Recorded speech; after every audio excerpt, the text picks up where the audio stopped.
Cousin marriage کے نقصانات۔ کیا ہر رشتہ دار سے شادی خطرناک ہوتی ہے؟ ڈاکٹر کی اہم نصیحت سن لیں۔ کیا ہر کزن میرج سے بیمار بچے پیدا ہوتے ہیں؟ جواب آپ کو حیران کر دے گا۔ صرف ایک غلط فہمی نے لاکھوں لوگوں کو پریشان کر رکھا ہے۔ آج اس کا جواب ضرور ملے گا۔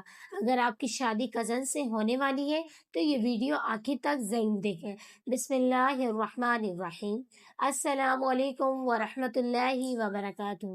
ناظرین، آج میں آپ سے ایک ایسے موضوع پر بات کرنے جا رہی ہوں جس کا تعلق صرف شادی سے نہیں بلکہ آنے والی نسلوں کی صحت سے بھی ہے۔ ذرا تصور کریں، ایک ننھا سا 4 سال کا بچہ اسپتال کے بستر پر لیٹا ہوا ہے۔ اس کے والدین کی آنکھوں میں بے بسی اور فکر صاف نظر آ رہی ہے۔ وہ ہر ڈاکٹر کے پاس جا چکے ہیں، ممکن علاج کروا چکے ہیں، دعائیں بھی کر چکے ہیں، لیکن پھر بھی ان کے بچے کی بیماری ختم نہیں ہو رہی۔ جب ڈاکٹروں نے تفصیلی معائنہ کیا تو معلوم ہوا کہ بچے کو ایک جینیٹکس بیماری ہے۔ یہ سن کر والدین ٹوٹ گئے۔ وہ سوچنے لگے کہ آخر ہمارے بچے کے ساتھ ایسا کیوں ہوا۔ ناظرین، ایسے واقعات ہمیں ایک اہم حقیقت کی طرف توجہ دلاتے ہیں۔ کزن میرج یعنی رشتہ داروں میں شادی اسلام میں جائز ہے، لیکن اگر خاندان میں پہلے سے ہی موروثی بیماریاں موجود ہوں تو احتیاط کرنا بھی ضروری ہے۔ ہر کزن میرج نقصان دہ نہیں ہوتی۔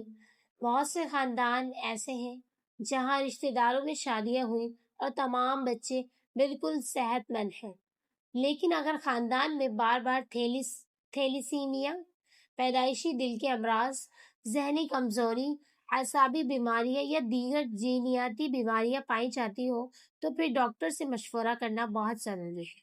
طبی ماہرین بتاتے ہیں کہ بعض اوقات والد اور والدہ دونوں کے اندر ایک ہی قسم کے چھپے ہوئے جین موجود ہوتے ہیں۔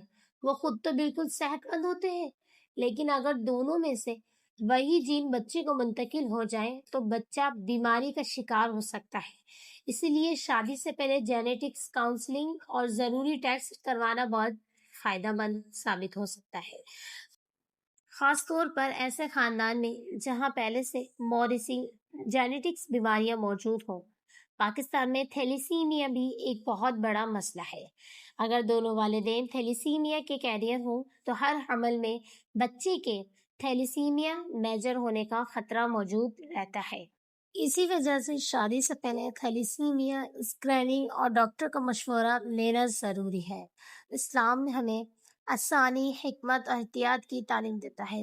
یاد رکھیں، اگر خاندان میں ایسی بیماریاں موجود نہ ہوں تو کزن میرج بذات خود حرام یا لازماً نقصان دہ نہیں، لیکن جہاں خطرہ موجود ہو وہاں احتیاط کرنا ضروری ہے۔ ہمیں اپنی خوشیوں کے ساتھ ساتھ آنے والی نسلوں کی صحت کا بھی خیال رکھنا چاہیے۔ اللہ تعالیٰ ہمیں صحیح فیصلے کرنے کی توفیق عطا فرمائے، ہماری اولاد صحت مند رکھے اور ہر بیماری سے محفوظ رکھے۔ آمین ثم آمین۔